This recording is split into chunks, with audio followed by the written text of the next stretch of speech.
یا شہ جینا کرم کا ایک اشارہ چاہیے، یا شہ جینا کرم کا ایک اشارہ چاہیے، آپ کی چشم عنایت کا سہارا چاہیے، آپ کی چشم عنایت کا سہارا چاہیے، آپ کی چشم عنایت کا سہارا چاہیے، یا شہ جیلا کرم کا ایک اشارہ چاہیے، باد مکہ اور مدینہ آرزو دل کی ہے یہ، باد مکہ اور مدینہ آرزو دل کی ہے یہ، آپ کے دربار عالی کا نظارہ چاہیے، یا شہ جیلا کرم کا ایک اشارہ چاہیے، یا شہ جیلا کرم کا ایک اشارہ چاہیے، اولیاء کی گردنیں ہیں آپ کے زیر قدم، اولیاء کی گردنیں ہیں آپ کے زیر قدم، تابع فرمان ہے سب بس ایک اشارہ چاہیے، یا شہ جیلا کرم کا ایک اشارہ چاہیے، یا شہ جیلا کرم کا ایک اشارہ چاہیے، آفتاب حشر کی گرمی سے بچنے کے لیے، آفتاب حشر کی گرمی سے بچنے کے لیے، لب پہ ہر دم یا شہ جیلا کا نعرہ چاہیے، لب پہ ہر دم یا شہ جیلا کا نعرہ چاہیے، یا شہ جیلا کرم کا ایک اشارہ چاہیے، یا شہ جیلا کرم کا ایک اشارہ چاہیے، یا شہ جیلا کرم کا ایک اشارہ چاہیے، آپ کی چشم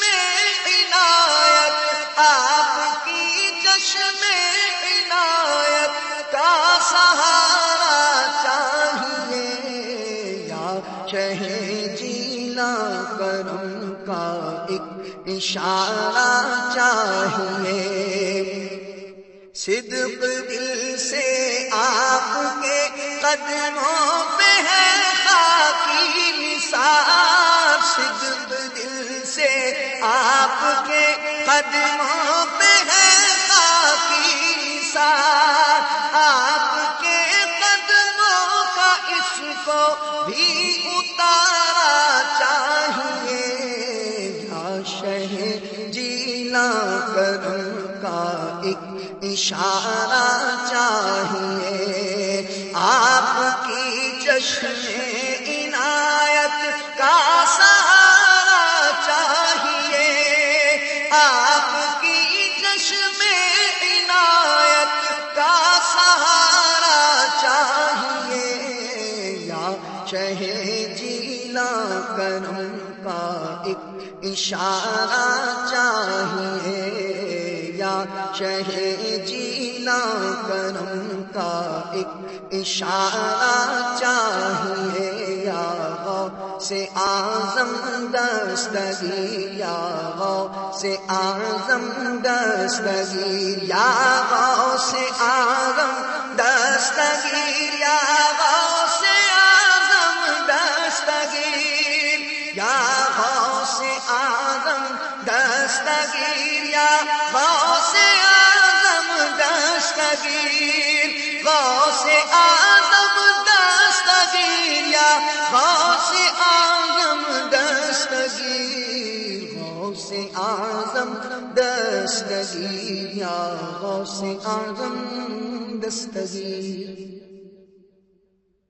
7 ستمبر 1974 کو وہ تاریخ ساز دن تھا کہ اس دن پاکستان کی قومی اسمبلی نے متفقہ طور پر یہ قرارداد پاس کی کہ قادیانی غیر مسلم اقلیت ہیں، قادیانی ہو خواہ وہ کوئی ایسا شخص ہو جو حضور نبی کریم صلی اللہ علیہ وسلم کو آخری نبی نہ مانتا ہو، ہر وہ شخص جو عقیدہ ختم نبوت کا منکر ہے وہ دائرہ اسلام سے خارج ہے، اور صرف یہی نہیں کہ شرعی طور پر دائرہ اسلام سے خارج ہے بلکہ پاکستان کا آئین بھی یہ ڈکلیئر کرتا ہے کہ ایسا شخص جو حضور نبی کریم صلی اللہ علیہ وسلم کو آخری نبی نہیں مانتا وہ دائرہ اسلام سے خارج ہے۔ اور پاکستان کے آئین میں 7 ستمبر 1974 کو یہ باتیں بھی شامل کر دی گئیں کہ اگر کوئی شخص اپنے آپ کو مسلمان کہتا ہے تو وہ اس بات کا اظہار کرے، اس بات کا اقرار کرے کہ وہ حضور نبی کریم صلی اللہ علیہ وسلم کو آخری نبی مانتا ہے، اور اگر کوئی شخص حضور نبی کریم صلی اللہ علیہ وسلم کو آخری نبی نہیں مانتا تو وہ اپنے آپ کو کسی بھی جگہ، کسی بھی تحریر میں، کسی بھی دستاویز میں مسلمان نہیں کہہ سکتا۔ اور پھر ایسے لوگ جو عقیدہ ختم نبوت کے منکر ہیں اگر وہ اپنی کوئی عبادت گاہ تعمیر کرتے ہیں تو وہ اپنی عبادت گاہ کو مسجد نہیں کہہ سکتے، اس عبادت گاہ پر مسلمانوں کی کوئی علامت نہیں لگا سکتے۔ 7 ستمبر 1974 کو جو یہ آئین پاس ہوا اس میں جو اس کا سہرا جاتا ہے قائد ملت اسلامیہ امام شاہ احمد نورانی صدیقی رحمۃ اللہ تعالیٰ علیہ کو۔ شاہ احمد نورانی صدیقی رحمۃ اللہ تعالیٰ علیہ اس وقت قومی اسمبلی کے ممبر تھے۔ شاہ احمد نورانی صدیقی علیہ رحمہ نے اپنی کاوشوں کے ذریعے اسمبلی میں قرارداد پیش کی، اور اس قرارداد کو جب پیش کیا گیا تو اس پر اپوزیشن کی طرف سے 37 اراکین کے دستخط تھے، یعنی کہ 37 اراکین اس قرارداد کے پیش کرنے کی تائید میں تھے۔ اور پھر جب متفقہ طور پر اس قرارداد کو منظور کرانے کا مرحلہ آیا تو شاہ احمد نورانی رحمۃ اللہ تعالیٰ علیہ نے اپنے رفقا کے ساتھ مل کر اس وقت کے وزیر اعظم ذوالفقار علی بھٹو سے ملاقات کی اور بھٹو صاحب کو بھی قائل کیا کہ عقیدہ ختم نبوت کے تحفظ کے لیے آپ بھی اپنا حصہ ملائیں اور اس قرارداد کو منظور کرانے میں ہمارا ساتھ دیں۔ اور پھر 7 ستمبر کو جب قرارداد پاس ہوئی تو یہ ڈکلیئر کر دیا گیا کہ قادیانی غیر مسلم اقلیت ہیں۔